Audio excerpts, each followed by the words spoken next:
SIR এ নামবাদের সংখ্যা নিয়ে কি সুরবদল শুভেন্দুর? এসআইআর এর শুরুতে 1 কোটির বেশি নামবাদের দাবি।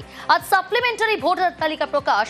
এখন এসআইআর এ নামবাদের সংখ্যা নিয়ে মন্তব্যে নারাজ বিরোধী দলনেতা। আমি তো একটা এসআইআর শুরুর সময় বলেছিলাম, তারপরে তো অনেক দল হাইকোর্ট সুপ্রিম কোর্টের হস্তক্ষেপ হয়েছে, অনেক নিয়ম নীতি বদলেছে। আমি সংখ্যা তত্ত্বের মধ্যে যাব না। অভারতীয়দের নাম, বিশেষ করে বাংলাদেশি মুসলিম অনুপ্রবেশকারীদের নাম থাকা উচিত না। বাংলাদেশ থেকে আসা হিন্দুরা শরণার্থী, ধর্ম বাঁচানোর জন্য এসেছেন, তাদের নাম থাকা উচিত। এই বক্তব্য স্ট্যান্ড আমার প্রথম থেকে আছে। ভারতীয় মুসলিমদেরও নাম থাকা উচিত, আছেও। কমিশনকে পার্টি অফিসের মতো ব্যবহার করেছে বিজেপি। বাংলার মানুষের ক্ষোভ বুঝিয়ে এখন সুর বদল, পাল্টা কটাক্ষ কুণাল ঘোষের।